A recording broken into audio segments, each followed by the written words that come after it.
Pak Santo jika diperbolehkan bertanya tentang Excel, Pak. Oh, monggo silakan. Mohon maaf Boleh, ya, Pak, bertanya ini. Kemarin boleh. tuh yang kalau mboten salah niku yang date, Pak. Itu kan bisa otomatis dari insert function. Nggak Oke. bisa. Ya. Nah, tapi kalau di laptop saya itu formatnya bulan, tanggal, tahun itu ngerubahnya bagaimana nggih, Pak? Oke, saya langsung jawab ya. Saya Iya. share screen sebentar. Langsung saya jawab.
Pak, mohon maaf, suaranya belum ada.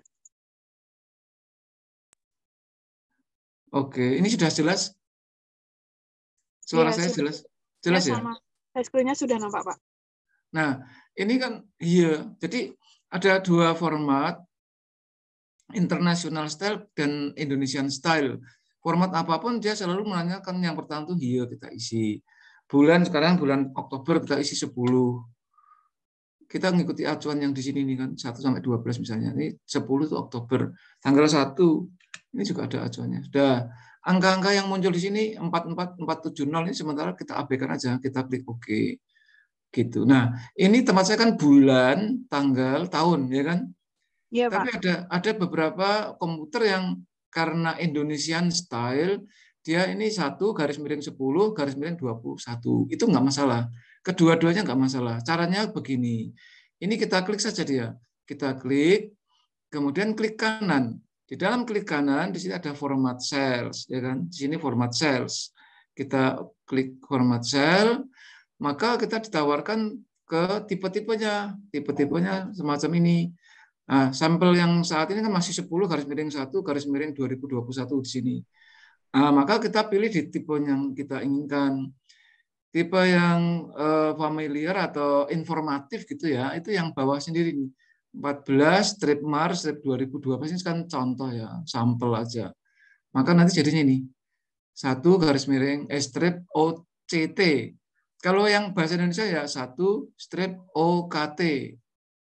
Nah, sudah sesuai ya, boleh langsung kita oke. Jadi di sini kalau ada tanda crash itu artinya kurang lebar, kita double klik di sini. Klik-klik gitu. Ya, otomatis melebar. Nah, ada beberapa pertanyaan lagi. Wah, ini kok OCT saya ingin Oktober lengkap. Boleh lagi klik kanan lagi. Format cell. Jadi ini klik kanan, temanya di dalam format cell di sini. Format cell, kita bisa mengcustom ya, di custom aja di sini. Perhatikan di tipenya ini. Tipe di sini kan ada tulisan MMM3 ya. 3. Ini ditambah satu huruf M saja. Satu huruf M kecil ya. Satu huruf M, maka perhatikan di sampel ini sudah menjadi 1 Oktober. Semacam itu. Terus kita oke. Cukup menjawab? Iya, Pak. Cukup menjawab sekali. Oke, ada lagi? Sementara itu belum, Pak. Terima kasih, Pak Santo. Sama-sama, ini masih ada waktu 13 menit. Nanti kita akan belajar hal baru. Ya, nanti kita akan mulai jam setengah 7 persis, 18.30. Silakan kalau mau yang menanyakan hal-hal terkait pelatihan kita, baik yang sudah lalu maupun yang akan datang. Silakan.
Selamat malam Pak Dwi.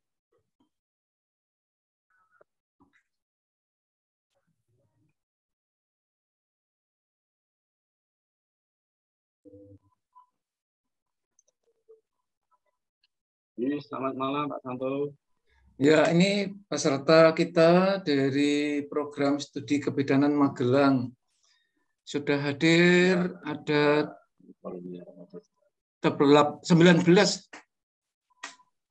19 peserta yang sudah hadir. Oh ya. Nanti biasanya mulai jam 18.30 sudah mulai bermunculan bergabung. Ini dari mana Pak? Dari program studi kebidanan Magelang. Oh ya.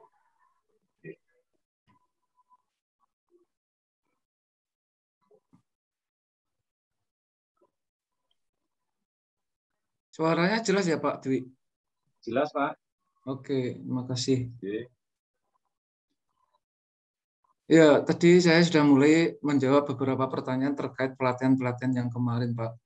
Oke.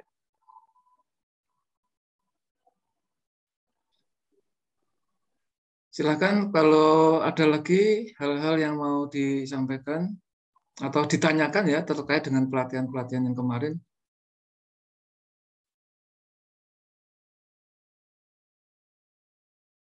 Belum ada ya? Oke.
Ya, ada. Makasih ya. Ya.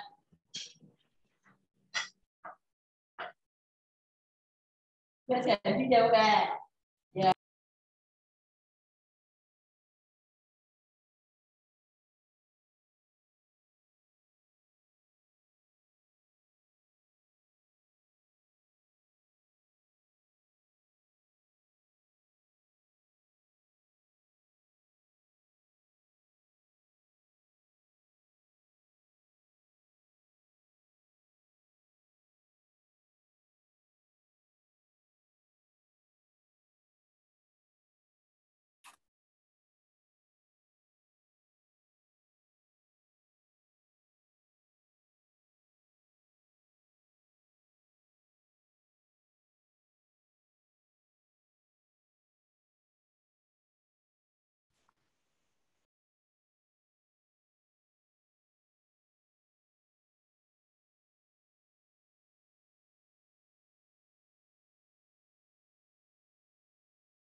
Ya, baik.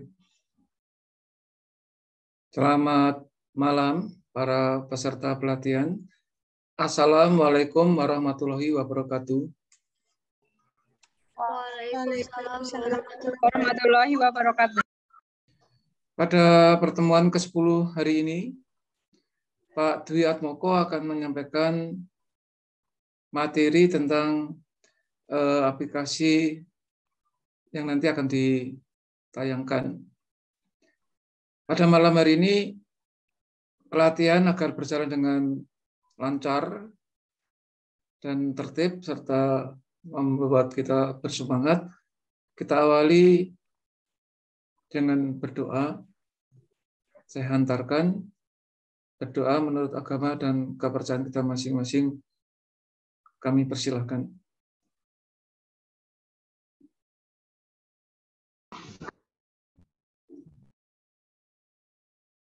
Berdoa selesai. Waktu sepenuhnya saya haturkan kepada Bapak Dwi Atmoko. Kami persilahkan. Ya, terima kasih Pak Santo atas waktu yang diberikan pada kesempatan ini. Baik, sebelumnya Assalamualaikum warahmatullahi wabarakatuh. Waalaikumsalam warahmatullahi wabarakatuh. Ya, baik, sebelum saya mulai, alangkah baiknya kita kenalan dulu. Karena ada pepatah tidak kenal maka tidak sayang. Gitu. Ya, nama saya Dwi Atmoko. Saya tinggalnya di Magelang, tepatnya itu di Kiringan. Kemudian saya profesi sebagai pendidik, Ya, baik, langsung saja kita mulai hari ini. Seperti tadi disampaikan oleh Pak Santo, bahwa kali ini kita akan belajar tentang aplikasi plagiarism checker. Aplikasi plagiarism checker. Namun sebelum nanti ke bagaimana cara menginstal, kemudian bagaimana cara menggunakan, akan lebih baik kita memahami dulu kenapa kita menggunakan aplikasi plagiarism checker, gitu ya. Baik, langsung saja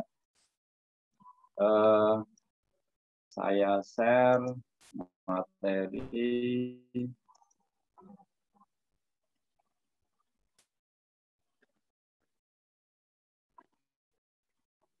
Ya.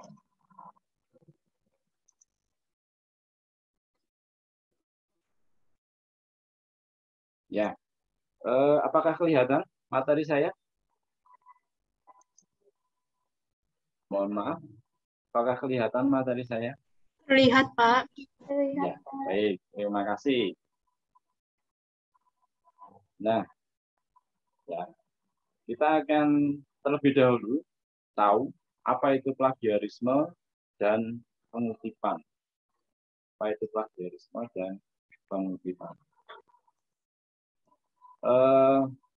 Ini nanti isi dari apa yang akan saya sampaikan pada hari ini. Ya.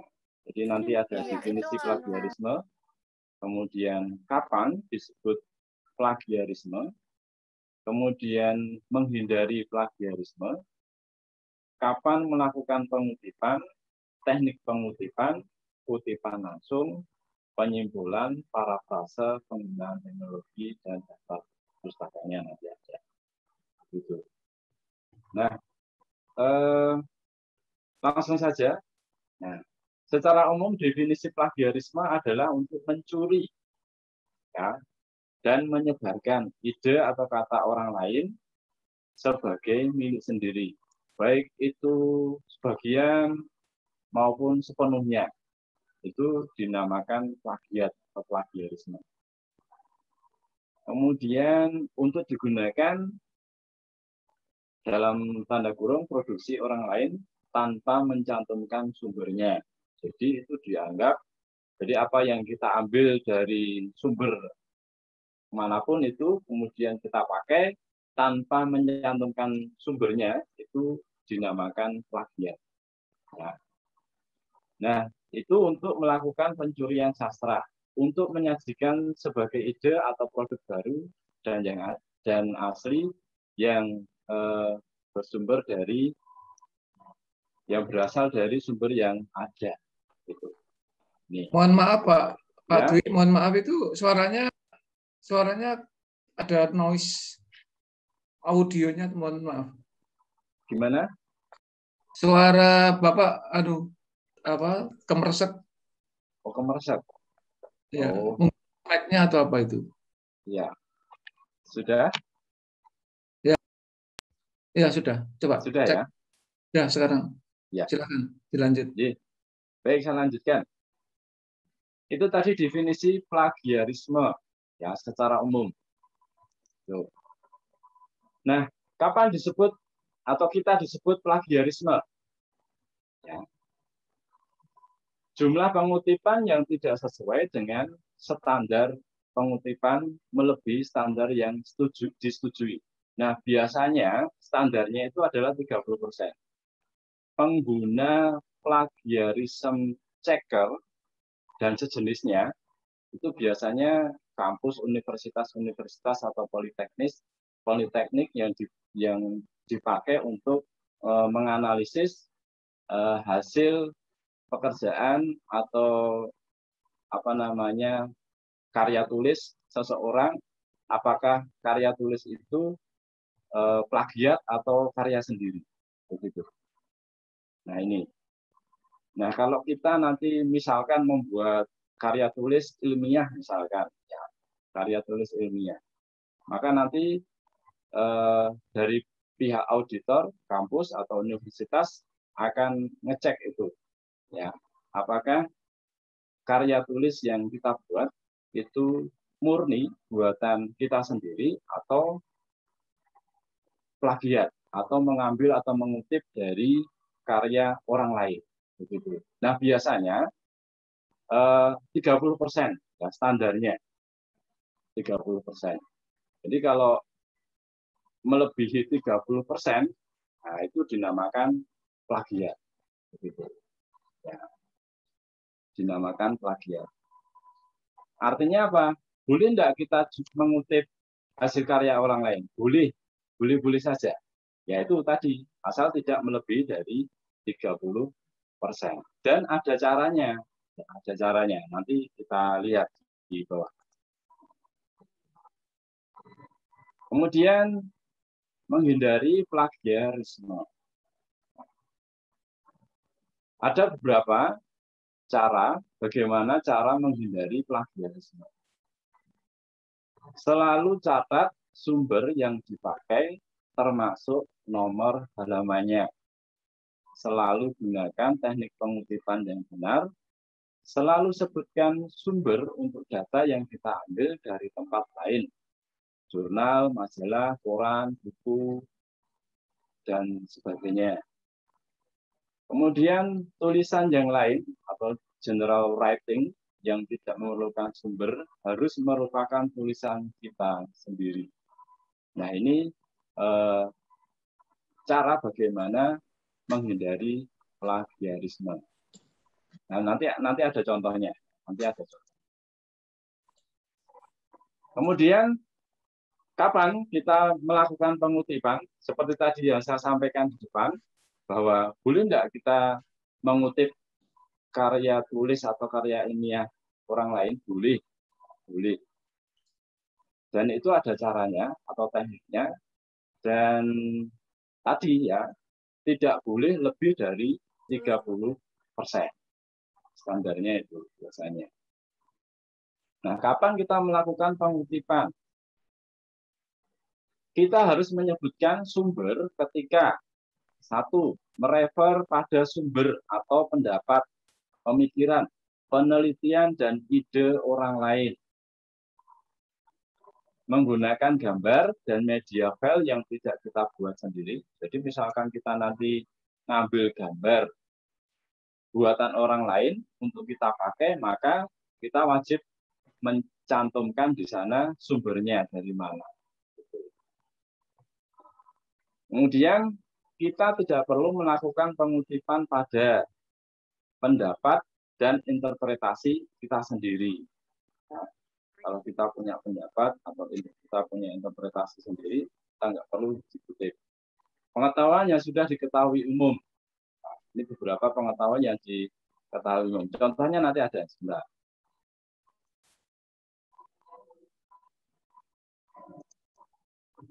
Nah, ini ada beberapa teknik pengutipan.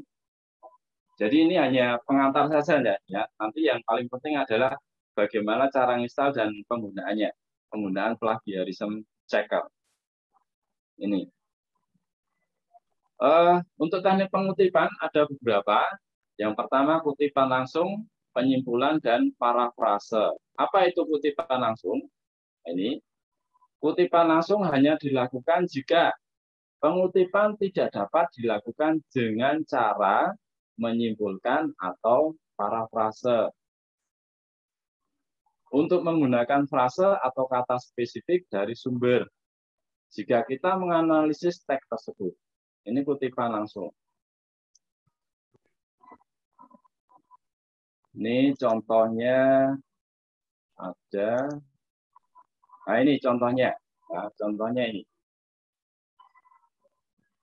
Kutipan langsung. Jadi menurut Pati 5 dalam tanda kurung, artinya ini dia dibuat tahun 2013 halaman 4 ya, halaman 4. Artinya itu. Mahasiswa dianjurkan sejak awal untuk menentukan metode seperti penelitian apa yang akan digunakan pada penelitian skripsi, tesis, dan disertasi. Mahasiswa perlu memasukkan pandangan yang luas dalam suatu penelitian, yaitu suatu pandangan yang mendukung asumsi ontologis, epistemologis, aksiologis, dan metodologis, kualitatif, dan kuantitatif. Ini contoh kutipan langsung. Tadi, ya, kutipan langsung. Ini. Kemudian, jika kita menggunakan kutipan langsung, kita harus mengulang kata per kata dari sumbernya. Jangan gunakan di luar konteks dari yang dipakai oleh penulisnya. Karena makna dari yang dikutip tidak boleh berubah. Nah, ini penting. Jika kita mengutip kalimat dari sumber, ya, maka kita tidak boleh merubahnya dari apa yang kita kutip tadi supaya tidak merubah maknanya. Kemudian integrasikan beberapa sumber dalam satu teks agar tulisan itu tidak terlihat sebagai berasal semuanya dari satu sumber, bukan dari kita sendiri. Gunakan transisi agar kutipan yang kita pakai tidak mengganggu alur tulisan kita. Seperti contohnya tadi, ini, nah ini ya. Feature merupakan salah satu karya jurnalistik yang khas. Menurut Williamson dalam Santana 2005, halaman 5, tahun penerbitannya, ini ya. Jadi ini contoh kutipan langsung. Jadi seperti ini. Kalau nanti kita membuat sebuah karya tulis, kita mengutip karya orang lain, maka kita wajib mencantumkan seperti ini. Ya. Jadi ada tahun, ada penulisnya, kemudian ada tahun, ada halamannya, halaman berapa. Gitu. Ini kutipan langsung. Ada juga kutipan secara tidak langsung. Kalau kutipan secara tidak langsung, maka sumbernya kita tulis di bawahnya, ya seperti ini. Nah, ini kutipan tidak langsung. Ini. Ya. Seorang mahasiswa hendaknya harus dapat menentukan metode penelitian yang akan dia gunakan saat hendak membuat skripsi, tesis, maupun disertasi. Adapun salah satu metode yang mesti mereka tentukan adalah kualitatif atau kuantitatif. Jika mahasiswa lebih menyenangi statistik, maka metode kuantitatif bisa dipilih, digunakan untuk bahan penelitiannya. Sebaliknya, jika mahasiswa lebih senang menganalisa suatu peristiwa, maka metode kualitatif bisa dipilih dan digunakan dalam penelitian yang akan dilakukan. Ini menurut Hamid Fatilima, bukunya berjudul Metode Penelitian Kuantitatif. Ini apa namanya pencetaknya ya, Alpha Beta Bandung tahun 2013 halaman 4. Ya. Jadi kalau kita nanti mengutip karya tulis seseorang, ini yang dinamakan kutipan tidak langsung itu seperti ini. Jadi sumbernya itu dituliskan langsung di bawahnya. Gitu ya. Di sini ada satu ini artinya ini. Ya. Jadi ini sumbernya ini. Begitu. Jadi jelas. Ini contoh kedua, ya. Contoh kedua, ini. Tombol navigasi adalah sebuah tombol yang digunakan oleh para pembaca blog untuk mendapatkan informasi yang mereka butuhkan dari sebuah blog. Sumbernya ini, ya, sumbernya. Yogyakarta, Andi, ini apa namanya, Andi offset itu ya. Ini, Pak. Tahunnya ini halaman 197. Ini. Nah itu untuk kutipan. Berikutnya adalah penyimpulan. Kutipan dengan penyimpulan dilakukan dengan hanya mengambil poin-poin utama dari argumen penulis yang dikutip. Pengutipan dengan cara ini tidak boleh menyebutkan hal-hal detail. Kutipan dengan penyimpulan dilakukan satu, untuk memberikan latar belakang umum atau general background pada pembaca. Ketika informasi umum sudah cukup untuk mendukung argumen kita. Nah ini, kutipan dengan penyimpulan dilakukan ini. Hanya untuk ini aja. Ya. Betul. Menggunakan kata-kata kita sendiri untuk menyampaikan kesimpulan dari apa yang ditulis orang lain. Setelah mengutip langsung, sebutkan sumbernya, dilengkapi dengan nomor halaman yang dikutip. Ya, jadi seperti contohnya tadi ya, di ada tahunnya, ada halamannya, ada sumbernya, penulisnya, ada apa namanya, pencetak bukunya. Setelah mengutip langsung, sebutkan sumbernya dilengkapi dengan nomor halaman yang tidak memerlukan penggunaan tanda kutip. Jadi tidak perlu ada tanda kutip. Kutipan dengan penyimpulan yang terlalu panjang akan membingungkan pembaca karena membuat rancu antara argumen kita dengan argumen yang kita ambil dari sumber. Karena itu, jika suatu kutipan dengan penyimpulan ini sepanjang setengah halaman atau lebih baik digabungkan dengan kutipan langsung dengan mengambil kata atau frasa unik dari sumber. Itu. Ini.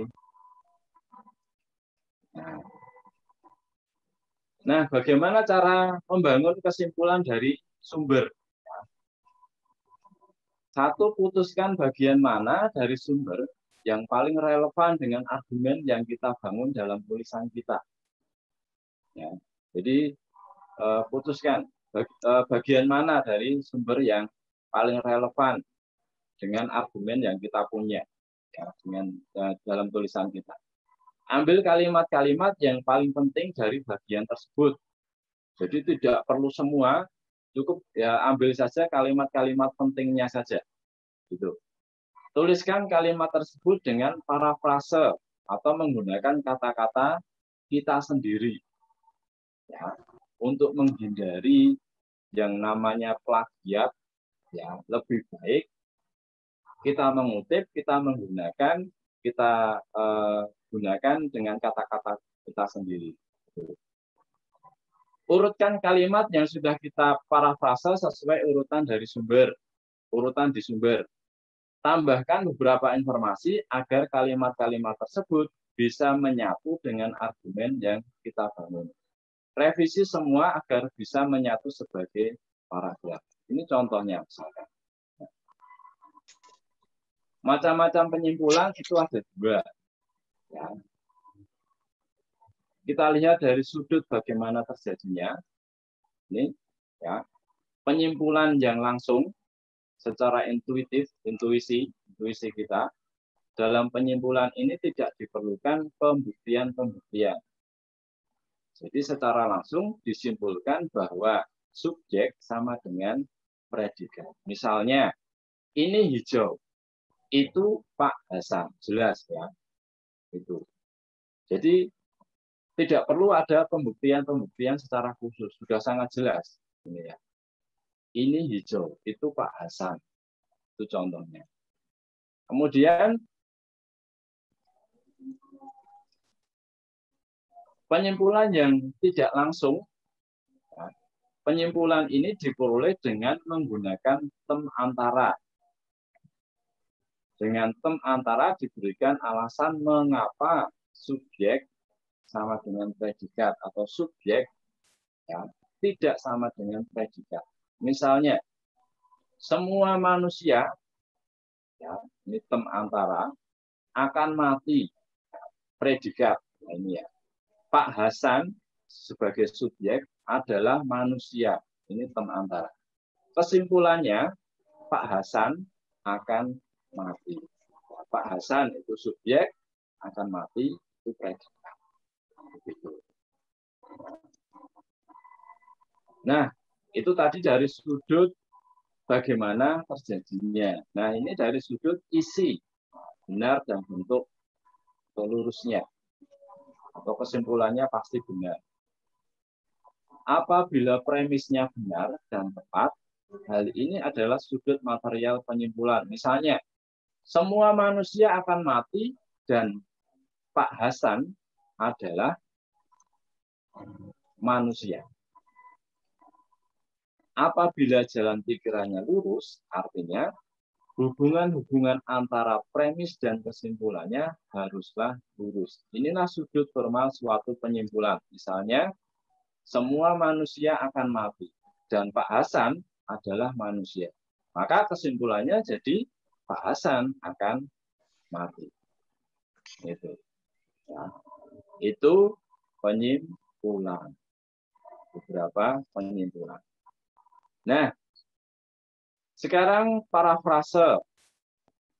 Parafrase adalah menyebutkan kembali informasi dari sumber dengan kata-kata kita sendiri. Nanti contohnya ada nanti ya. Di sini, nah ini. Ini contohnya. Nah, contohnya ini. Jadi ini teks aslinya, ini apa namanya? Misalkan kita yang buat, ya, tapi ini tidak masuk ya, karena ini disebut sebagai plagiat. Nah ini parafrase. Nah, tadi artinya, nah ini ya, menyebutkan kembali informasi dari sumber, ya sumbernya tadi ini, ya teks aslinya itu.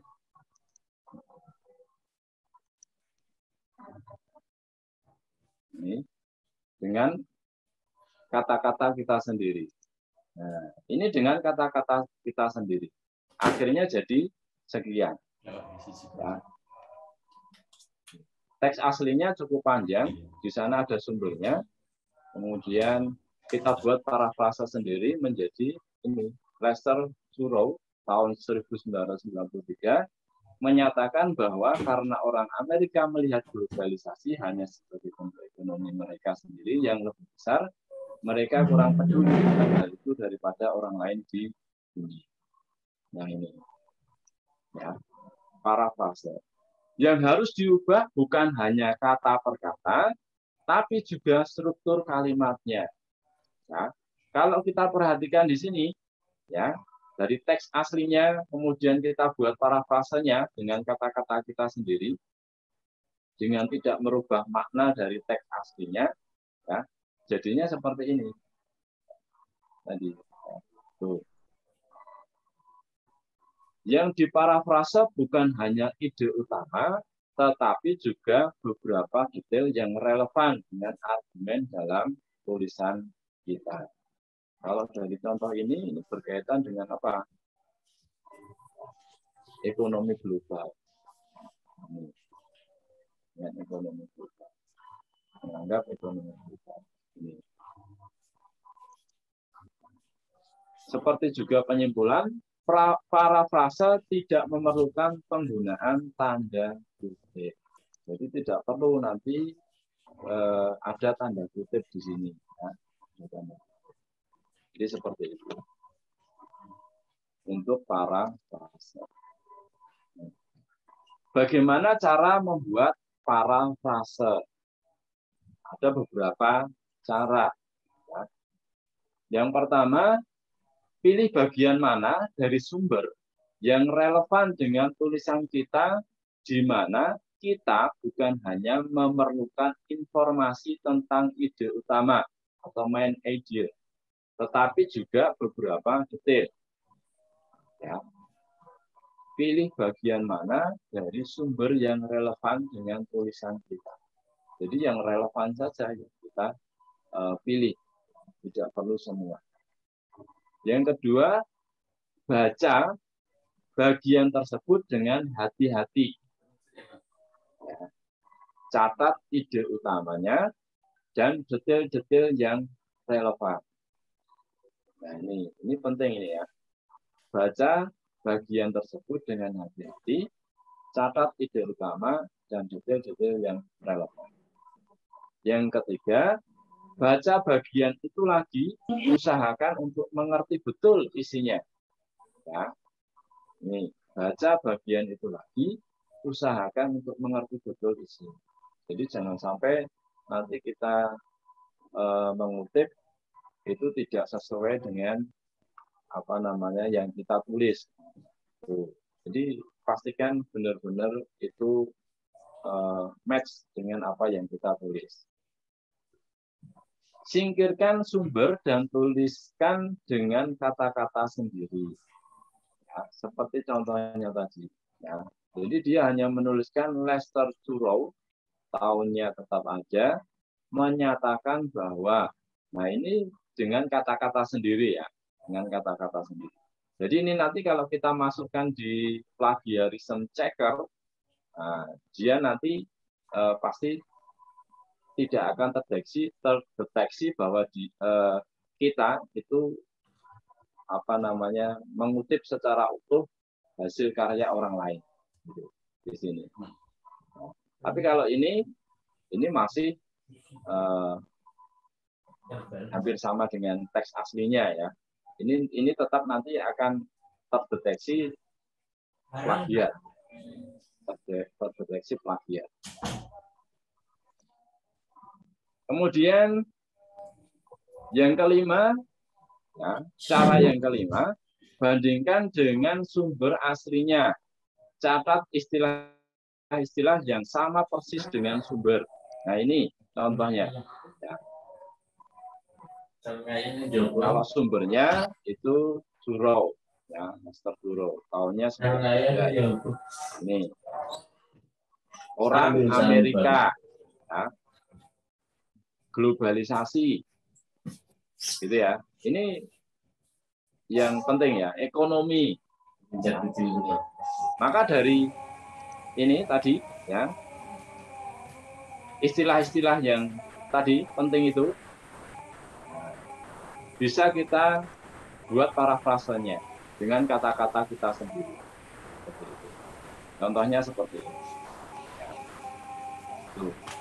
Kemudian yang keenam, jika istilah yang sama tersebut bisa diubah, ubahlah. Tapi jika pengubahan bisa mengubah makna atau interpretasi, maka kombinasikan parafrase dengan kutipan langsung. Jadi cara kutipan langsung sudah saya sampaikan di depan ya. Jadi istilah-istilah yang sama tersebut, jika istilah yang sama tersebut bisa diubah saja. Tapi jika pengubahan bisa mengubah makna, gitu ya, atau interpretasi, maka kombinasikan parafrase dengan kutipan langsung. Istilah kita, ya, kombinasikan istilah kita dengan tadi kutipan langsung. Ya, seperti itu. Ini contohnya ya. Ini contohnya. Jadi ini teks asli, ini masih dikatakan sebagai plagiat, ya. Ini kalau nanti kita masukkan yang parafrase ini, jadi parafrase ini kita buat dengan kata-kata sendiri dengan tidak mengurangi makna aslinya, ya. Dengan tidak mengurangi makna asli. Ini nanti kalau kita cek di plagiarism checker, ini nanti tidak masuk atau tidak terdeteksi sebagai plagiat. Itu ya. Baik, itu sedikit pengantar sebelum kita masuk ke materi bagaimana kita menginstal dan menggunakan yang namanya plagiarism checker. Jadi plagiarism checker itu hanya salah satu saja aplikasi yang bisa kita gunakan untuk ngecek karya tulis seseorang atau karya tulis kita. Ya. Selain plagiarism checker itu masih ada banyak, ya, masih ada banyak software yang bisa kita gunakan. Ya. Di sini seperti ini, Turnitin. Nah, ini Turnitin itu juga bisa kita gunakan untuk ngecek karya tulis kita. Terus plagiarism checker, ini Copyscape, plagiarism scanner, Artifact checker.com, plagiarism checker. Nah, kita nanti akan hari ini akan membicarakan salah satu saja, yaitu plagiarism checker ini ya. Ini ada Plagium, ya, ada plagiarism check, ORG, Piper, plagiarisme, dan seterusnya. Ini ya. Jadi ini software atau aplikasi selain plagiarism checker yang bisa kita gunakan untuk ngecek karya tulis kita. Gitu. Nah ini.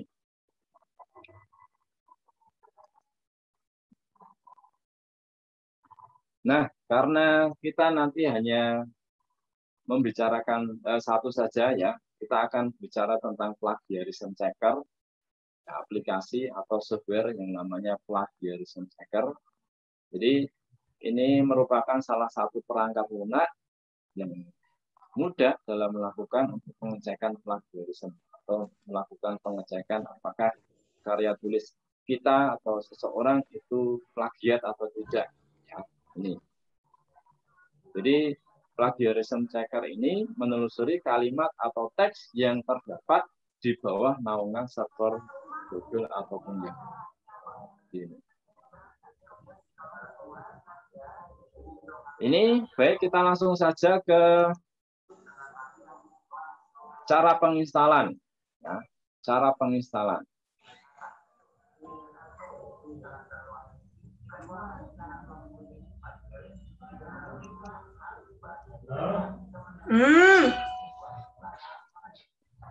Mana? Cara penginstalan. Jadi seperti tadi saya sampaikan bahwa kita dari ini akan membahas satu saja aplikasi atau software yang namanya plagiarism checker. Jadi aplikasi ini bisa kita unduh, ya, kita unduh lewat Google atau browser, ya, itu, dan itu nanti bisa kita dapatkan secara gratis dan juga berbayar. Tapi kalau gratis tentu saja trial, ya, gratis atau trial itu nanti penggunaannya juga terbatas. Ya, penggunaannya terbatas aplikasi itu. Jadi misalkan ya, hanya bisa dipakai untuk ngecek berapa kalimat saja. Nah, misalkan seperti itu. Itu yang gratis. Tapi kalau yang berbayar, nah, itu bisa nanti digunakan untuk ngecek kalimat yang tak terbatas. Baik, langsung saja kita mulai untuk software atau aplikasi plagiarism checker. Ini. Jadi seperti tadi saya sampaikan bahwa untuk mendapatkan installer plagiarism checker, ya, yang terbaru itu bisa dari situs web, bisa dicari di Google, bisa juga itu. Dan kalau sudah ketemu nanti bisa diunduh. Ya. Kemudian kalau sudah terunduh nanti bisa diinstal, kemudian bisa kita gunakan. Untuk pengunduhan kurang lebih hanya 2 menit saja. 2 menit. 2 menit.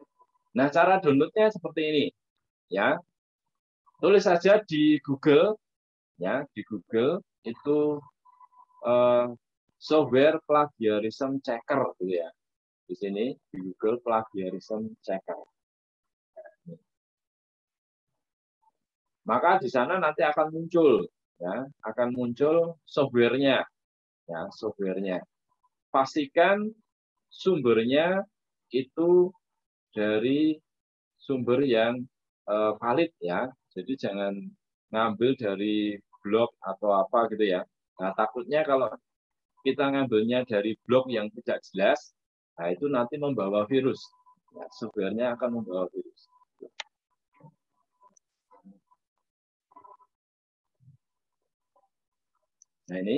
Nah ini misalkan ya, file download plagiarism checker 10 ini. Nah, kita klik saja, ya. Maka berikutnya nanti akan muncul seperti ini. Ya. Ini akan muncul pilihan basic, profesional, bisnis. Yang basic itu free, tentu saja terbatas, ya, penggunaannya. Kemudian profesional itu berbayar, ini harganya $39. Kemudian untuk keperluan bisnis, ya, ini 147. Ini biasanya editor-editor, ya, editor-editor majalah atau apa gitu ya. Ini itu menggunakan bisnis. Profesional ini biasanya universitas menggunakan ini. Ya, ini ya. Mudahnya ya gunakan basic saja. Nah, gunakan basic. Ini. Kemudian klik download ya, kalau sudah menentukan pilihan, ya, kalau sudah menentukan pilihan, klik download. Maka nanti dalam browser kita, nah ini adalah hasil downloadannya, ya, hasil downloadannya. Setelah selesai terdownload, klik, nah ini diklik yang sebelah ini, ya. Kemudian pilih show in folder, ya, show in folder. Kalau kita klik show in folder, maka nanti dia akan mengarahkan kita di mana downloadan kita itu berada. Ya, ini misalkan, ya, ini plagiarism. Ya, jadi ini hasil downloadan kita tadi. Ya, klik kanan, software, pilih run as administrator atau double klik kiri. Nah ini. Jadi kalau mau menginstal software ini atau aplikasi ini, kita klik kanan, kemudian kita pilih run as administrator ini. Ya, atau di double klik kiri. Ya, itu caranya. Kemudian nanti akan muncul, nah, seperti ini. Ya. Pada layar pertama, pilih bahasa Anda dan klik berikutnya. Nah, ini nanti memilih bahasa yang ada, ya, bahasa yang ada. Lalu biasanya hanya bahasa Inggris, ya. Kemudian Spanyol ada juga. Kalau Indonesia tidak ada. Indonesia tidak ada. Yang familiar ya Inggris. Pilih saja Inggris, United States. Nih. Kemudian kita pilih next, ya. Kita pilih next. Kita pilih next. Maka setelah kita pilih next, ya, setelah selesai akan mengumpulkan file yang diperlukan, penginstal akan meminta untuk menekan berikutnya. Nah ini.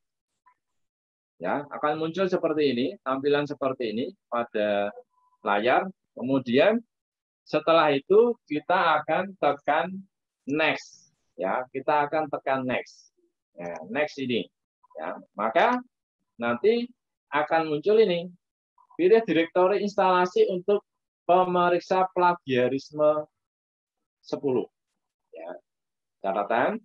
Jika Anda tidak yakin tentang folder mana yang harus dipilih, biarkan saja dengan lokasi default. Ya, lokasi default itu ya lokasi yang ya secara sistem sudah tersetting di sana. Ya, ini. Dan tekan tombol berikutnya. Ya, jadi defaultnya atau secara sistem dia sudah milih, ya komputer itu sudah milih aplikasi itu nanti mau ditempatkan di mana. Ini. Biasanya di C, program-program itu biasanya di C. Kalau mau di D, cari saja ini, browse ini terus di D. Tapi biasanya di C. Itu. Kita pilih default saja ya, di C-nya saja. Kemudian kita pilih next. Kita pilih next atau berikutnya. Kita pilih next. Maka setelah kita klik next, akan muncul langkah yang berikutnya. Ya. Pada layar, siap untuk menginstal. Tekan tombol install untuk memulai instalasi. Nah, di sini ready to install, artinya aplikasi atau program itu siap untuk diinstal. Kalau sudah yakin, merasa siap, langsung saja klik install, ya, klik install di sana. Kemudian ke langkah berikutnya, setelah prompt akun pengguna administratif, instalasi akan dimulai. Jadi setelah kita tadi ngeklik install ini, maka proses instalasi akan berjalan. Ya. Nah, prosesnya ini akan makan beberapa waktu, ya, tergantung kinerja sistem. Kalau komputer kita itu bagus ya, nanti tentu saja akan cepat. Tentu saja akan cepat. Itu. Ini kita tunggu sampai selesai. Ya, kita tunggu sampai selesai proses instalasinya. Nah, setelah selesai, ya, ini Anda akan melihat layar terakhir dan terakhir yang menunjukkan bahwa pemeriksa plagiarisme 10 berhasil diinstal pada sistem Anda. Ya, ini opsional, ini tambahan ya.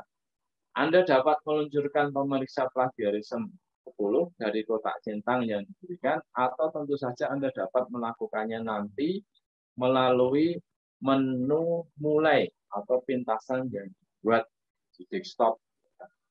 Tekan tombol selesai untuk menyelesaikan proses. Nah, ini maksudnya opsional ini. Kalau setelah kita menginstal aplikasi itu, setelah selesai pada bagian ini, kalau mau secara langsung buka aplikasinya, ini kita centang kotaknya, ya, ini. Tapi kalau misalkan kita itu tidak ingin secara langsung buka aplikasinya, ini di-uncheck saja, kemudian klik finish. Ini artinya ya berarti nanti kita bukanya ya dari desktop, ya, dari desktop. Jadi kalau ini kita centang, kita finish, maka otomatis dia nanti akan buka aplikasi seperti itu. Nah, itu ya, itu langkah-langkah atau cara mulai dari download sampai dengan penginstalan aplikasi atau software plagiarism checker. Kali ini kita belajar tentang penginstalan plagiarism checker 10. Plagiarism checker 10. Nah, itu ya. Ini cara download sampai penginstalan. Nah, itu kemudian ini langsung saja atau mau ada pertanyaan dulu Pak Santo? Diberi kesempatan kalau ada yang mau tanya, Pak. Oh, kasih begitu. kesempatan aja, dilempar. Oh, ya. Baik, monggo sampai dengan di sini silahkan kalau ada yang mau bertanya berkaitan dengan plagiarism checker ini. Silahkan, sebelum saya lanjutkan nanti bagaimana cara menggunakannya, sekaligus nanti saya berikan contoh bagaimana cara menggunakan aplikasi ini. Silahkan, kalau ada pertanyaan mungkin. Belum, Pak. Belum ya? Ya, baik. Kalau belum, saya lanjutkan ya. Saya lanjutkan ke bagian bagaimana cara kita menggunakan plagiarism checker ini. Ya, ini.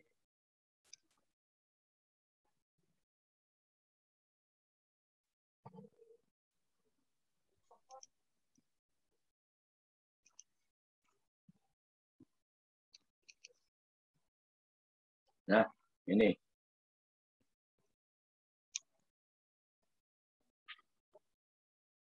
Pak Dwi, itu ada pertanyaan lewat chat, Pak. Oh, ya. Chat ya. Apakah saat penginstal antivirus di laptop juga harus dimatikan? Terima kasih. Oh ya. Karena ini kita downloadnya secara online dan itu resmi, jadi komputer tidak akan menganggapnya sebagai virus. Ya, maka antivirusnya tidak perlu dimatikan. Ya, antivirusnya nggak perlu dimatikan. Kecuali kita menggunakan aplikasi bajakan, ya, aplikasi bajakan. Itu aplikasi bajakan biasanya itu ada crack-nya itu, nah itu nanti akan dianggap virus. Seperti itu. Jadi kalau kita gunakan aplikasi secara resmi, maka antivirusnya tidak perlu dimatikan. Baik, seperti itu ya. Mungkin ada lagi sebelum saya lanjutkan.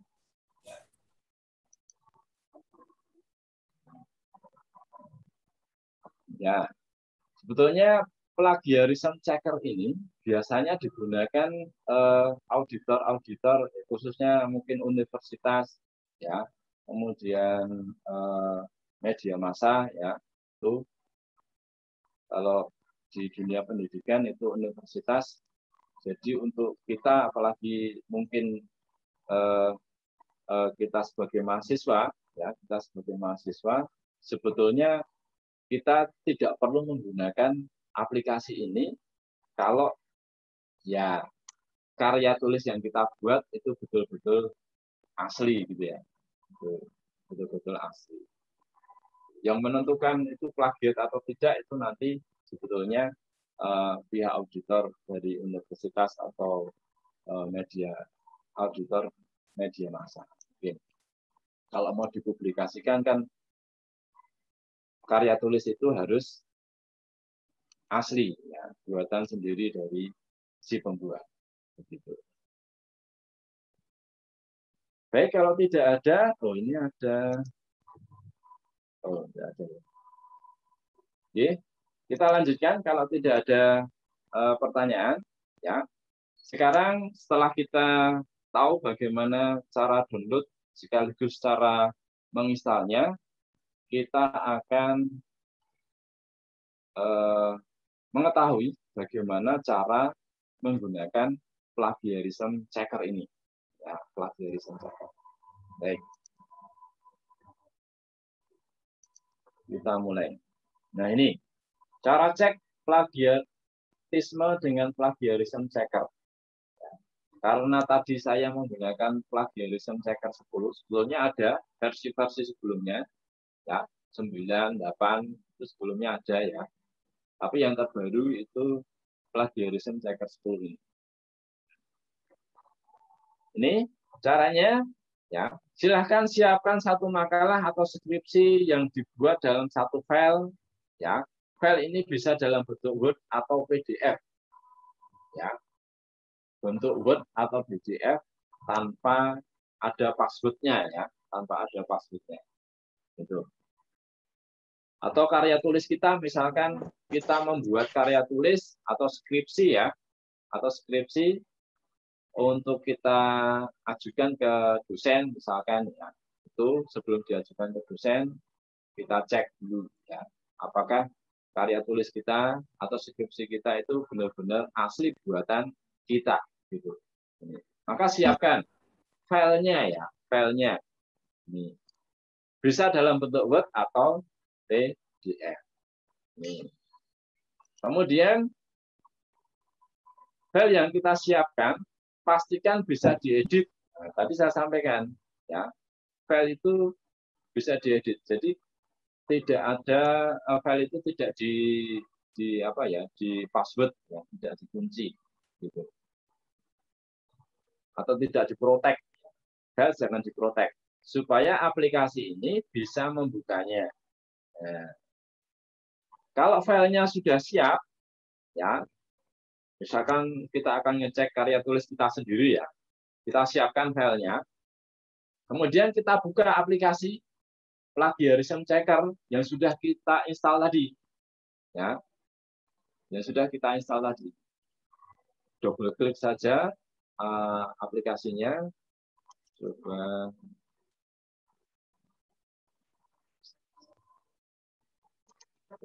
Ya, ini kita double klik, maka nanti akan tampilan pertama itu seperti ini, ya, tampilan pertama dia akan seperti ini, ya, ini. Seperti ini, kemudian nah ini, ya, online plagiarism. Kemudian berikutnya, ya, silahkan klik tombol load dokumen. Perhatikan di sini ada tombol load dokumen, kemudian ada clear, ya. clear ini fungsinya untuk membersihkan dokumen yang sudah masuk di sini, ya, di area ini. Nah, kemudian load dokumen ini, ya, fungsinya itu untuk mengupload, ya, atau memasukkan dokumen ke dalam aplikasi ini, ke dalam aplikasi plagiarism checker. Nih. Nah, kita klik load dokumen. Nah, ini ya, load dokumen. Kemudian pilih file, naskah, skripsi, jurnal yang kita buat, karya tulis yang kita buat, ya, yang akan kita cek plagiatismenya, ya, diklik, kemudian dicari di mana filenya, kemudian di OK saja, terus dia nanti akan masuk ke aplikasi ini. Jadi setiap kalimat kata yang kita tulis dalam dokumen itu nanti akan masuk ke aplikasi ini. Ya, ini. Kemudian ya, selanjutnya silahkan klik tombol Analyze It. Nah, di mana tadi tombolnya? Nah, ini tombolnya. Ya, kita klik Analyze It. Ya, jadi setelah dokumen kita itu masuk di sini, ya, kemudian kita klik Analyze It. Jadi memerintahkan kepada aplikasi untuk menganalisa dokumen ini, dokumen yang kita masukkan. Tuh. Ini di bagian bawah kanan yang warnanya hijau, ya. Lalu tunggu proses cek plagiatisme sampai selesai tentu saja ya. Yang perlu diperhatikan dalam proses cek ini adalah ini jaringan internet yang lancar dan hindari kegiatan prosedur. Tunggu hingga selesai. Ya, ini.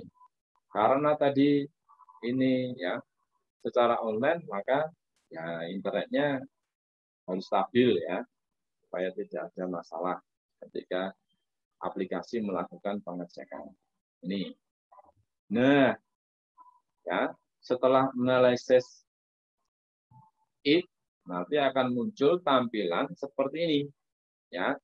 Jadi per kalimat ya, secara sistem nanti akan dianalisa. Secara sistem akan dianalisa. Ya. Kemudian di sini ini akan muncul apa? Sumbernya. Ya. Sumbernya ini. Jadi ini kalimat atau kata yang kita buat ini adalah sumbernya. Ya. Kalau kita itu mengutip ya, kita mengutip dari sumber manapun, nah ini nanti akan muncul di sini. Apalagi misalkan kita mengutip langsung dari Google atau Yahoo ya. Google atau Yahoo. Gitu. Sumbernya dari Google atau Yahoo. Maka di sini nanti akan terdeteksi di sini, ya, sumbernya akan muncul di sini. Ya.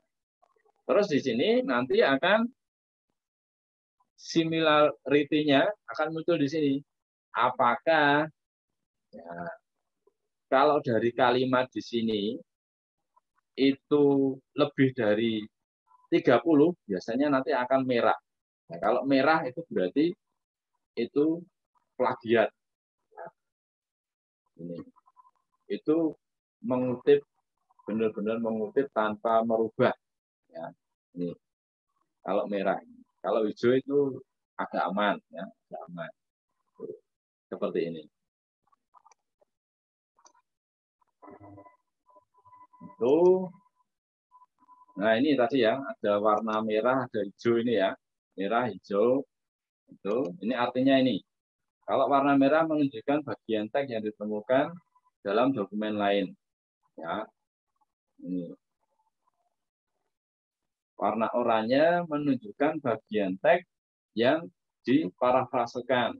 Ya. Kalau oranye itu menunjukkan bagian teks yang diparafrasekan.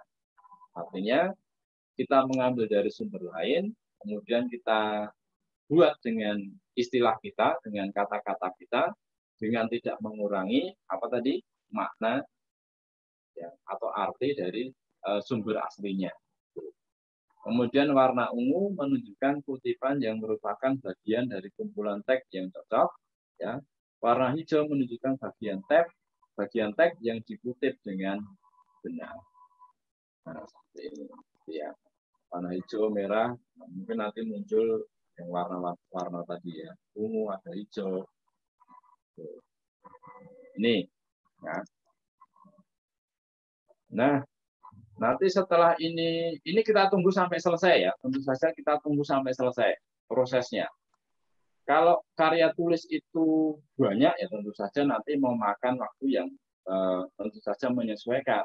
Ya, waktunya juga cukup lama. Ya, ini.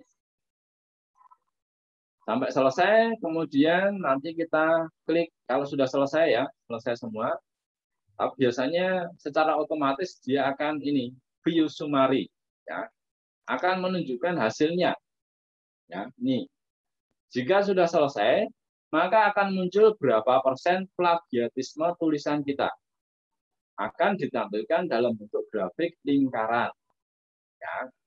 Hasil dari scan plagiat ini juga bisa disimpan dalam bentuk PDF. Jadi bisa kita simpan, save ini. Nah, ini hasilnya. Ya, hasilnya.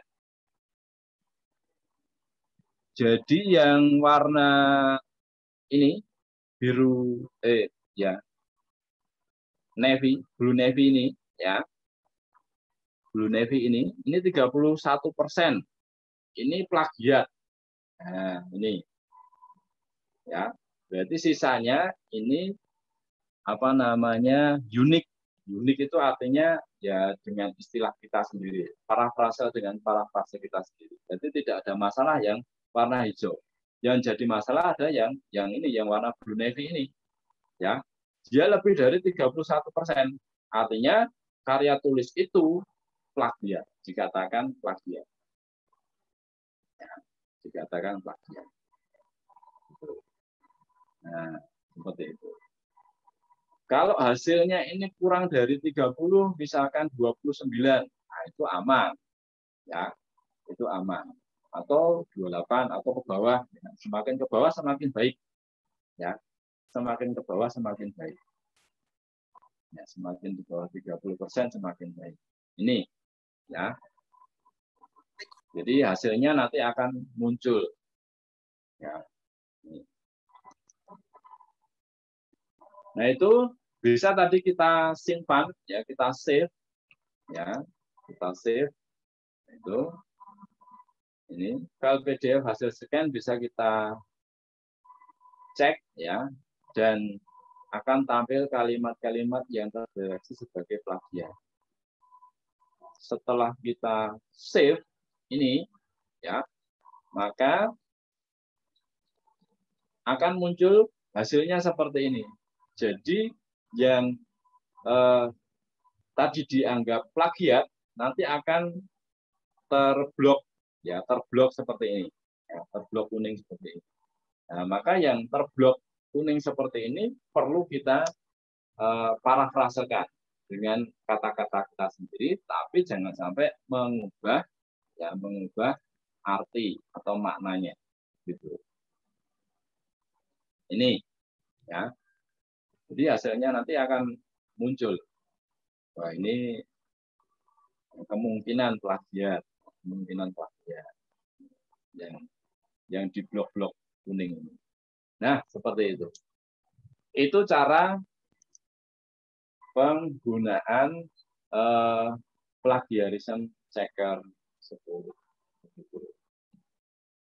Baik, itu saya coba contohkan caranya secara langsung ya. Saya coba.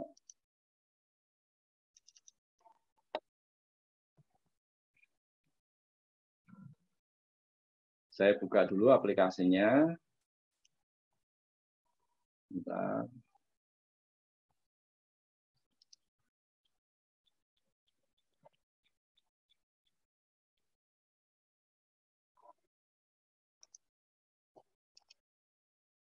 Nah, ini ya. Apakah kelihatan? Terlihat, Pak. Ya, baik. Jadi ini aplikasi yang sudah terinstall, ya. Caranya sama tadi seperti apa yang sudah saya jelaskan tadi ya. Seperti yang sudah saya jelaskan tadi. Ini. Jadi ini online plagiarisme. Maka kalau online plagiarisme ini ya kita sambungkan internet. Nah, kita load dokumen, ya. Kita ambil dokumen yang akan kita cek, ya, yang akan kita cek. Misalkan ini saya cari dokumen, nah ini misalkan. Nah, kita tunggu, ya, kita tunggu sampai dokumen itu masuk di sini.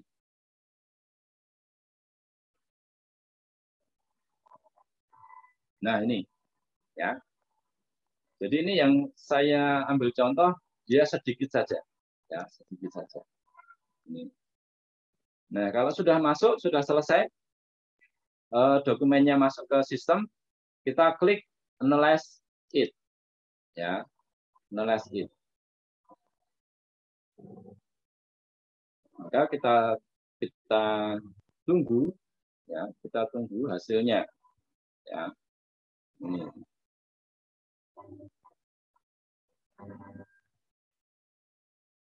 Nah, di sini dia muncul langsung ya. Dari setiap kalimat dari judulnya saja ya, dari judulnya saja. Nih, judulnya, oh dia sumbernya dari ini, gambaran 2021.blogspot.com.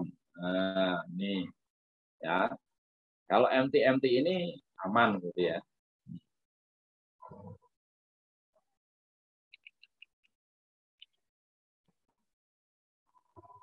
Nah, karena aplikasi yang saya gunakan itu ya gratis, maka munculnya seperti ini.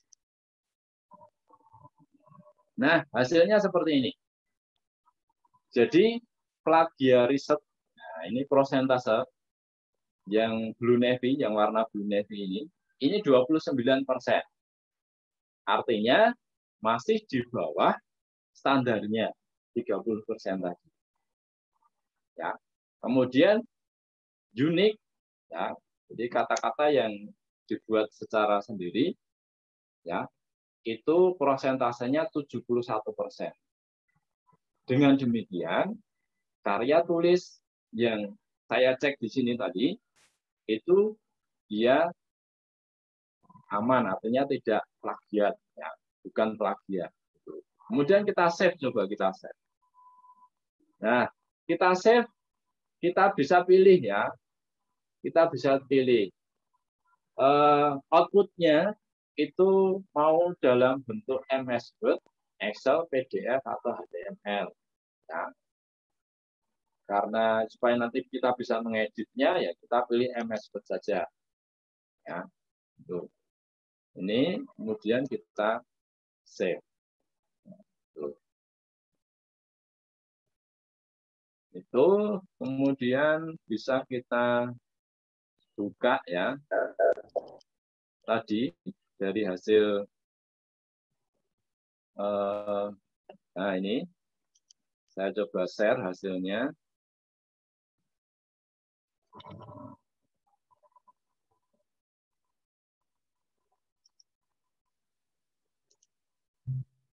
Ini ya, ini saya klik. Nah, hasilnya seperti ini. Nah, ini ya. Setelah saya save dalam bentuk MS Word, ya maka ini save-nya juga ke dalam MS Word ya. Di sini. Di sini ditemukan ya similarity font 20%. Nah, jadi yang terblok kuning ini ya, ini dia mengutip ya, mengutip utuh dari sumber lain. Ya, ini juga ya, ini juga gitu. Nah, ini internet source, jadi sumber dari internet. Nah, bisa kita lihat di sini. Jadi karya tulis ini ya, yang dibuat ini, nah, apakah dia itu dibuat secara sendiri dari mengambil dari sumber internet, ya. Ini internet itu ada di sini. 3% itu dari sini, ya. Ini 3% dari ini sumbernya, ya. 5% sumbernya dari sini. 5% sumbernya dari sini. Jadi bisa kita lihat ya di sini. Nah, ini. Jadi seperti itu ya fungsi dari plagiarisme sehat. Untuk menghindari kita disebut sebagai plagiat, ya, kita disebut sebagai plagiat. Tentu saja kalau kita disebut sebagai plagiat itu kan tidak baik. Kita buat karya tulis, karya ilmiah, atau apapun itu, tulisan-tulisan kita, itu sebisa mungkin, semaksimal mungkin kita buat dengan kata-kata kita sendiri. Ya, itu. Kalau harus mengutip, ya, kalau harus mengutip istilah atau karya orang lain, ya seperti tadi saya sampaikan, harus ada sumbernya. Ya. Harus ada sumbernya. Tadi di depan sudah saya contohkan ya, bagaimana bagaimana cara mengutip yang benar, bagaimana cara mengutip yang benar, seperti itu. Baik, seperti itu. Plagiat.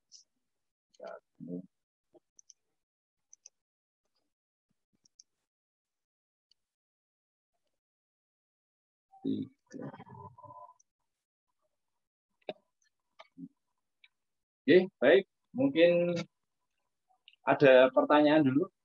Oh, di sini ada. Oh, ada.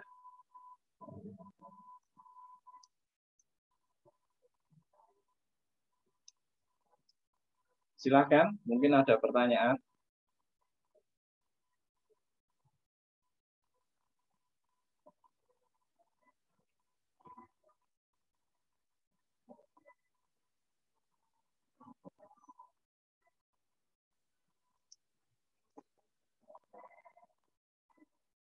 Pak Dwi, itu ada pertanyaan di kolom chat, Pak. Oh iya, bentar. Pak, adakah sistem yang mengubah kalimat yang masih plagiat menjadi tidak plagiat?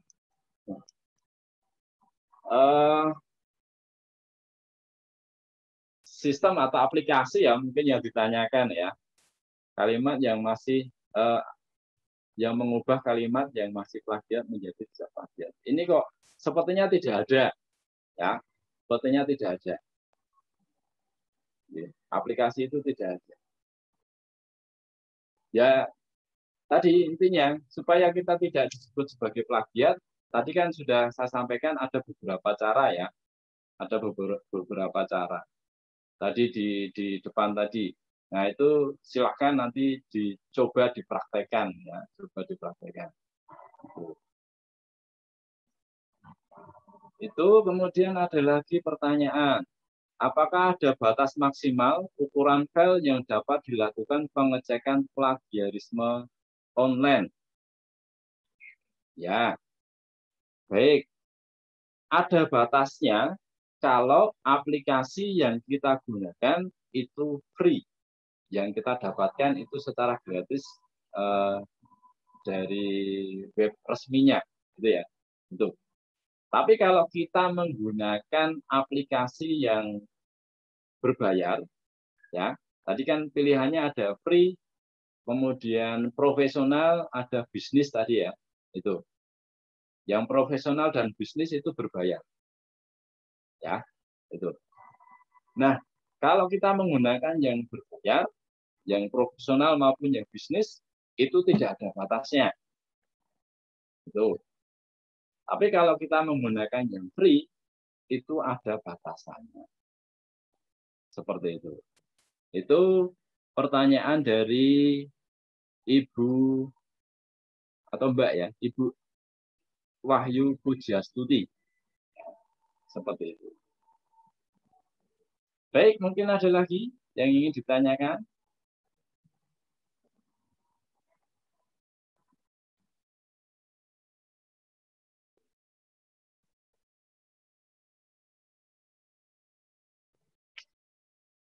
Sepertinya sudah tidak ada, Pak Santo. Izin bertanya, Pak. Oh ya, silahkan. Kalau kita nulis KTI itu kan mencari beberapa sumber kan, Pak? Ya. Lalu terus kan kita memahami. Kalau sudah paham terus kita tulis kembali. Tapi kalau berdasarkan pemahaman kita loh, Pak. Terus kok masih dicek plagiarisme itu masih terdeteksi itu terus bagaimana, Pak?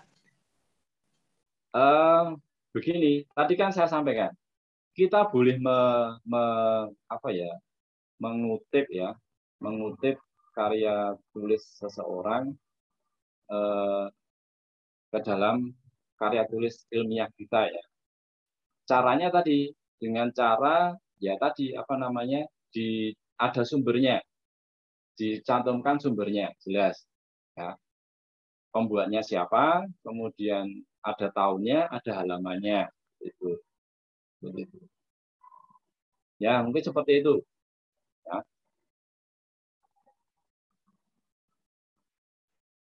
Berarti kalau mengutip sumbernya itu nanti nggak ada itunya, Pak? Nggak terdeteksi plagiarisme checker? Secara otomatis dia nanti akan terdeteksi dia plagiat. Tapi kalau kita menyantumkan sumbernya, ya secara sumbernya, maka ya tentu saja auditornya kan akan melihat, dilihat hasilnya, ya.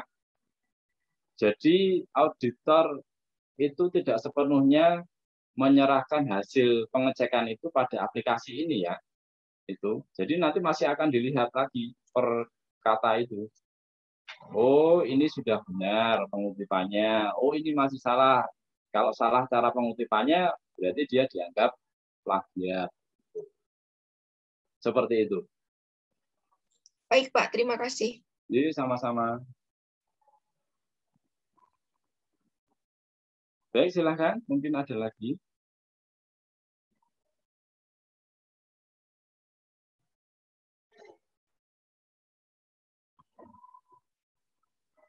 Ya, ada yang bertanya dari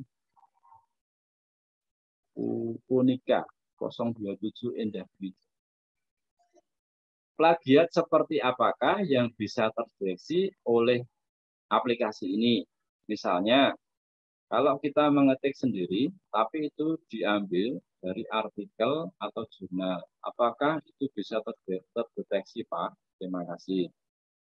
Nah, plagiat seperti apa yang bisa terdeteksi dari aplikasi ini? Jadi plagiat yang bisa karya tulis yang bisa terdeteksi oleh aplikasi ini itu karya yang diambil secara langsung ya.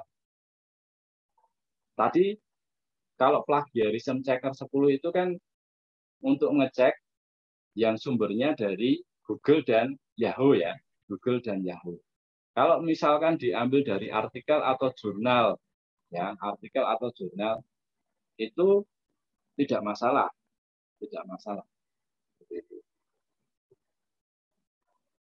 Jadi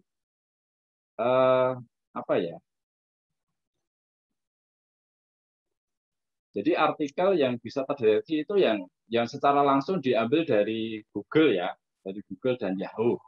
Intinya seperti itu. Itu mungkin ada lagi.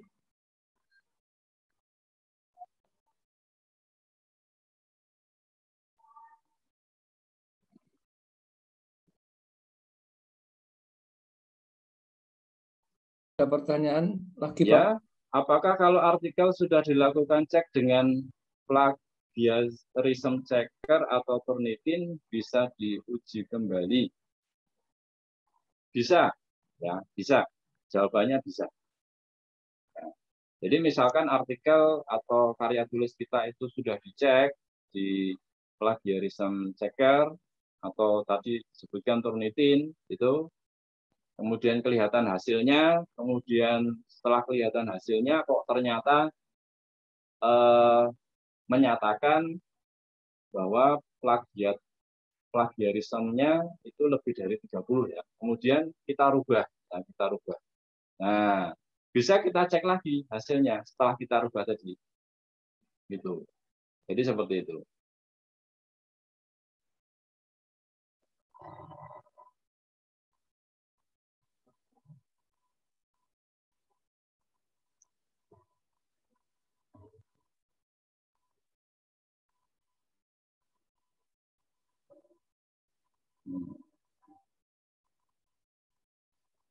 Nah, yang tidak bisa lagi itu kalau itu tidak dirubah. Ya. Jadi ini dia bertanya ya di Turnitin, kok katanya Pluto tidak bisa lagi. Nah, kalau hasil cekernya tadi ya itu sudah seperti itu, kemudian tidak dilakukan perubahan, kemudian dicek lagi, maka yo sama saja dia tidak bisa, begitu, seperti itu.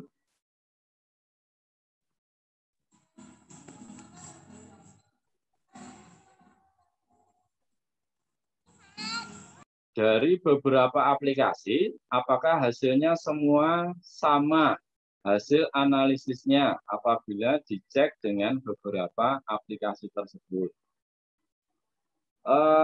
Ada kemungkinannya berbeda, tapi kecil, ya kecil, ya karena ini kan sistem ya, sistem pembuatnya aplikasi kan juga berbeda, nah, itu seperti itu. Kemudian dengan dicek ulang, apakah tidak terdeteksi plagiat dari artikel sebelumnya, Pak? Nanti masalah jadi besar. Dengan dicek ulang, apakah tidak terdeteksi plagiat dari artikel sebelumnya? Ini tidak ya,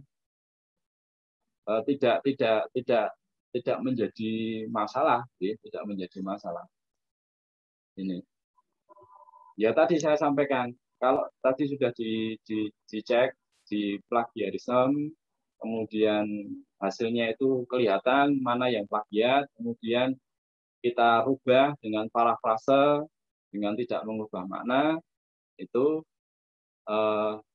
tidak akan terdeteksi. Ya. Jadi seperti itu.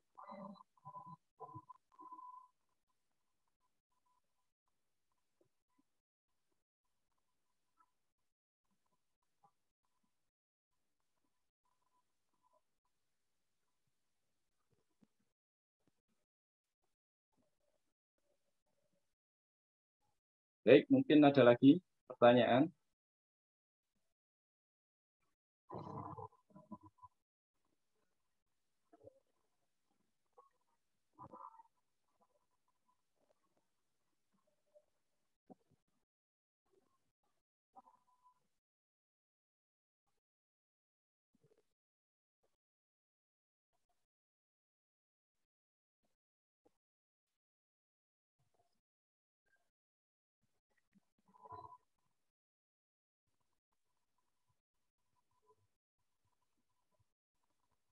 Oh, ini. Atau mungkin perlu menghapus terlebih dahulu memori atau file yang sebelumnya dicek, baru kita melakukan uji plagiarisme ulang. Ya, tadi kan di aplikasinya itu kan ada tombol clear tadi ya. Nah, di sana itu kita fungsikan. Kita klik clear, ya, maka memori yang ada di sana itu akan terhapus, ya, akan terhapus. Nah, memorinya akan terhapus. Nah, untuk ngecek kembali, ya kita ulang lagi load dokumen, kita ambil dokumen yang sudah kita parafrase kita, kemudian kita masukkan lagi, kemudian kita cek lagi, seperti itu.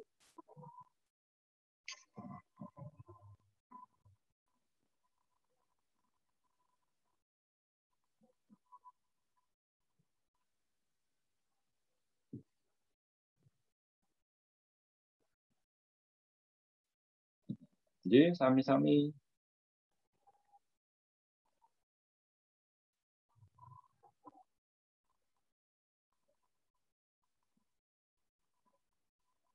Baik, silakan. Kalau ada lagi yang ditanyakan. Kita sampai jam berapa Pak Santo? Yang kemarin-kemarin itu sampai 8:30, tetapi saya kira kalau memang sudah paham dan tidak ada pertanyaan, Tidak saya kira harus ya, tidak harus sampai 8:30. nanti Kalau jam nanti mungkin ada pertanyaan ya, mungkin yang belum bisa disampaikan di sini, nanti bisa disampaikan apa namanya lewat Pak Santo bisa, atau secara langsung dengan saya. Nanti saya jawab di lain waktu. ya. Jadi memang ini hari yang ke-10, Pak. Oh iya. Kemarin pada hari pertama sampai tadi sebelum mulai banyak juga hal-hal yang ditanyakan, baik lewat WA grup dari masing-masing kelas dan juga ini tadi lewat Zoom. Tadi jam 6:10 tadi saya sudah buka, ada beberapa pertanyaan. Biasanya mereka nanti akan praktek terlebih dahulu baru muncul beberapa pertanyaan. Oh begitu. Oh iya. Di samping itu biasanya kalau nanti sudah selesai Zoom kan saya edit, saya record, kemudian saya kirim videonya ke masing-masing grup dan dosen koordinator pelatihan gitu. Ini masih ada waktu untuk menuju jam 8, masih ada waktu 5 menit kalau mungkin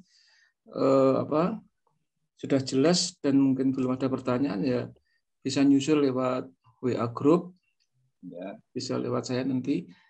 Kemudian saya juga bisa memaklumi karena dalam 10 hari ini rutin dan rajin-rajin mereka itu hadir di dalam Zoom ya. Saya kira kalau memang sudah nggak ada ya nanti jam 8 kita akhiri nggak apa-apa Pak. Ditawarkan saja kalau masih ada pertanyaan-pertanyaan. Ya, monggo silakan kalau ada pertanyaan. Kalau misalkan dari pertanyaan panjenengan hari ini saya tidak bisa menjawab, nanti lain waktu saya akan berikan jawabannya.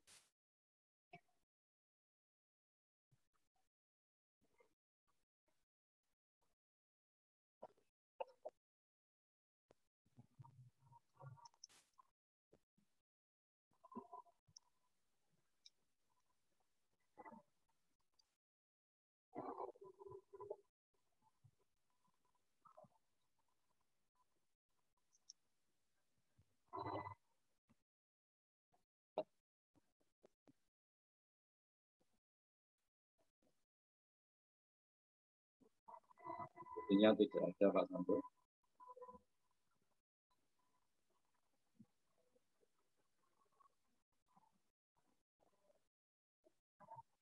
Baik, tidak ada. Kalau tidak ada, saya akhiri ya. Nggih, Pak. Ya. Baik, demikian materi yang bisa saya sampaikan. Kurang lebihnya mohon maaf. Semoga bermanfaat untuk kita semua.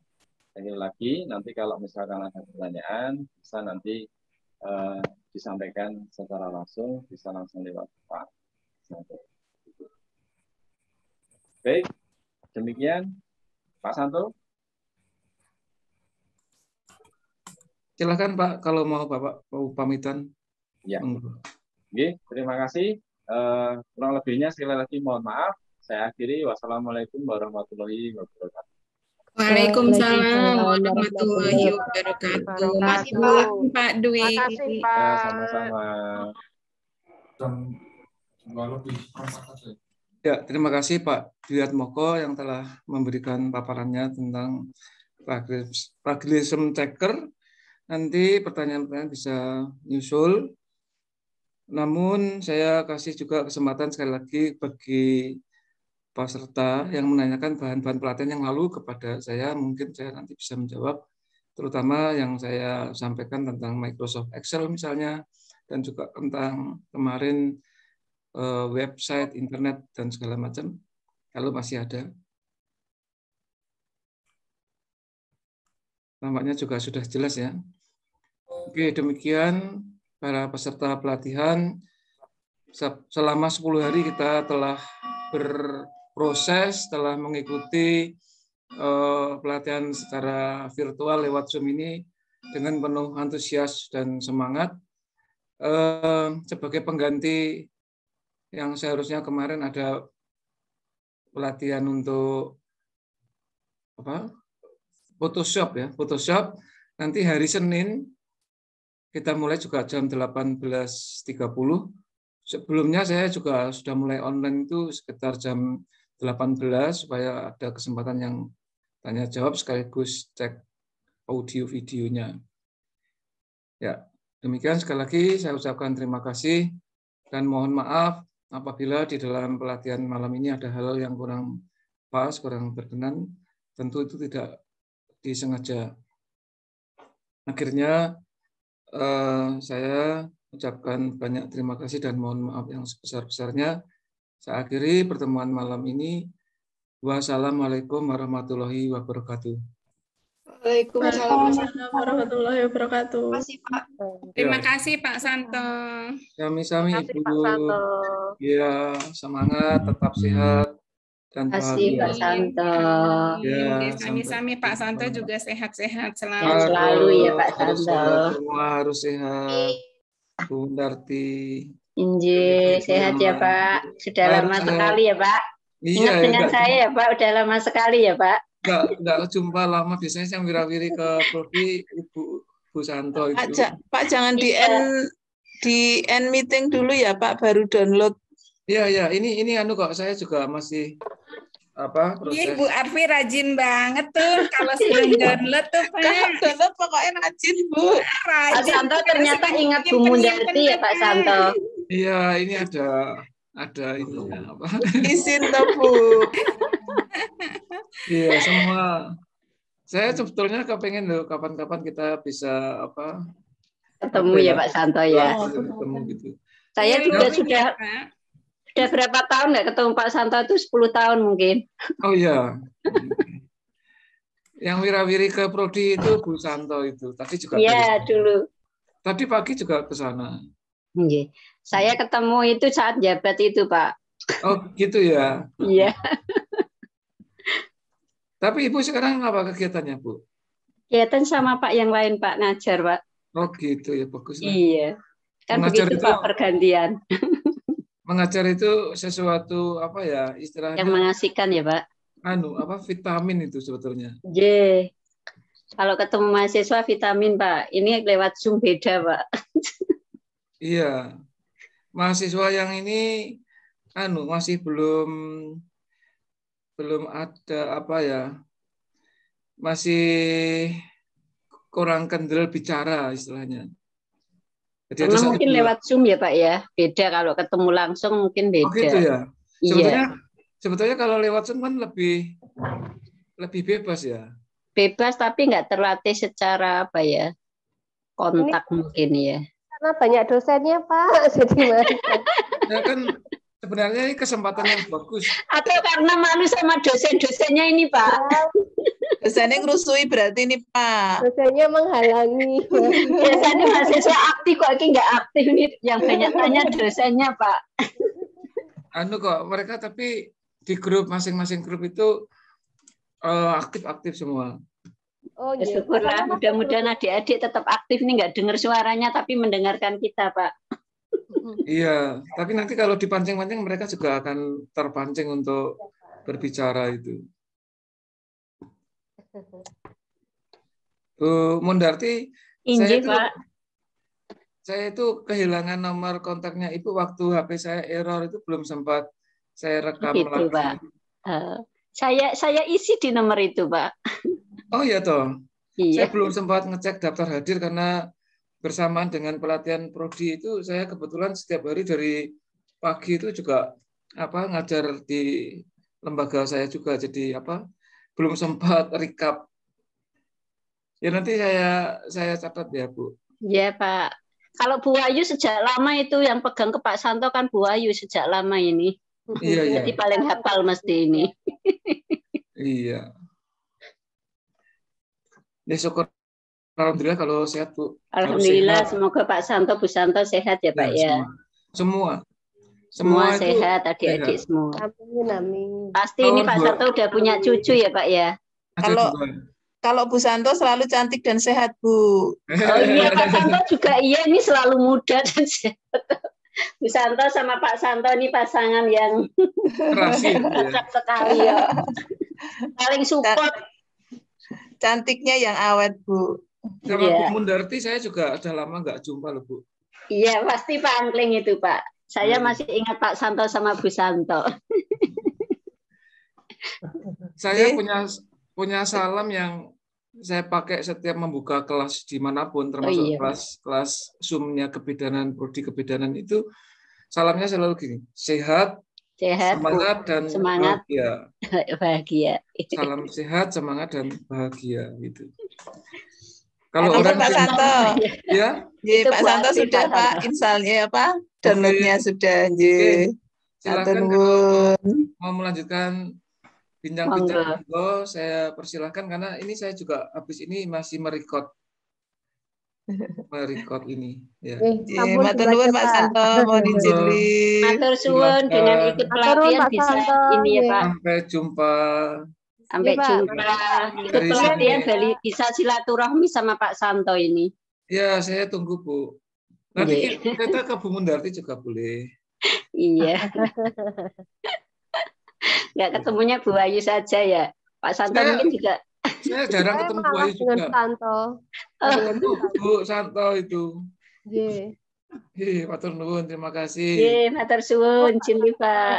Ya, monggo. Pak. Sampai jumpa.